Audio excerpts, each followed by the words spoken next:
ഇതുപോലെ കുത്തഴിഞ്ഞ ഒരു സഭ, നമ്മുടെ സീറോ മലബാർ സഭ പോലെ എന്തെല്ലാം നാടകങ്ങളാണ് അവിടെ അരങ്ങേറുന്നത്, എന്തെല്ലാം അന്യായങ്ങളാണ് ഈ സഭാ നേതൃത്വം കാട്ടിക്കൂട്ടുന്നത്. ഈ സഭയ്ക്ക് കാര്യപ്രാപ്തിയുള്ള ഒരു തലവനുണ്ടോ? ആർച്ച് ബിഷപ്പിന് പകരം നമുക്കുള്ളത് ഒരു ആർച്ച് കൊമേഡിയനാണ്.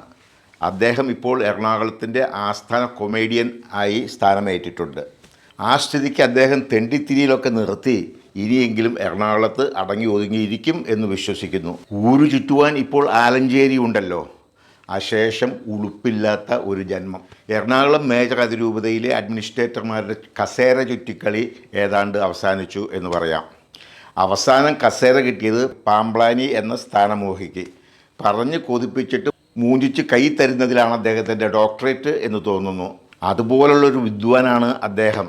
നിറമാകട്ടെ ഓന്തിൻ്റെ, കൺമണികളാകട്ടെ നെറുകയിൽ, സംസാരമാകട്ടെ യന്ത്രമനുഷ്യനെ പോലെ, ഒരു വികാരവുമില്ലാതെ. നമ്മുടെ അൽമായ മുന്നേറ്റവും അതിരൂപത സംരക്ഷണ സമിതിയുമൊക്കെ ഈ കള്ളനെ വിശ്വസിച്ച് എങ്ങനെ ചർച്ചയ്ക്ക് പോകുന്നു എന്നെനിക്ക് മനസ്സിലാകുന്നില്ല. എത്ര തവണ അദ്ദേഹവുമായി നമ്മുടെ പ്രതിനിധികൾ ചർച്ച നടത്തി. ഓരോ തവണയും ഊബിച്ച് കയ്യിൽ തന്നില്ലേ. എന്നിട്ടും എറണാകുളത്തിൻ്റെ വികാരിയാക്കാൻ ഇയാളെ സിനഡ് കണ്ടുള്ളൂ. 11-ാം തീയതി ചർച്ച നടത്തി കടലാസിലൊക്കെ ഒപ്പിട്ട് അങ്ങ് വിട്ടു തലശ്ശേരിക്ക്. പിറ്റേ ദിവസം പാമ്പ്ലാനി പൊട്ടം കളിക്കുന്നു. എറണാകുളത്തുകാരെ അദ്ദേഹം നല്ല നൈസായിട്ട് തേച്ച് കയ്യിൽ തന്നു. എറണാകുളം ബസിലിക്കായാലും കൂരിയായാലും അരങ്ങേറുന്നതാണ് ഏറ്റവും വലിയ കോമഡി. നുണയൻ തരിയൻ എന്ന ഗുണ്ടാ പുരോഹിതൻ ബസിലിക്ക കസേരയിൽ വലിഞ്ഞു കയറിപ്പറ്റി. കൂരിയായിലാകട്ടെ ഉള്ളവരെല്ലാം കള്ളക്കഴിവേറികളും ക്രിമിനൽസും. കാനോൻ നിയമം പുല്ലുപോലെ ലംഘിച്ചാണ് പുത്തൂർ ഈ കൂരിയായെ നിയമിച്ചത്. ഇപ്പോൾ കേൾക്കുന്നു, കൽഡായരുടെ ഭാഷയിൽ പറഞ്ഞാൽ വിമത വൈദികരിൽ നിന്ന് 2 പേരെ കൂടി കൂരിയായിലേക്ക് എടുക്കാൻ പോകുന്നു എന്ന്. അതായത് കേടായ പാലിലേക്ക് കുറച്ച് നല്ല പാൽ കൂടി ചേർത്ത് കൊടുക്കുന്നു എന്നർത്ഥം.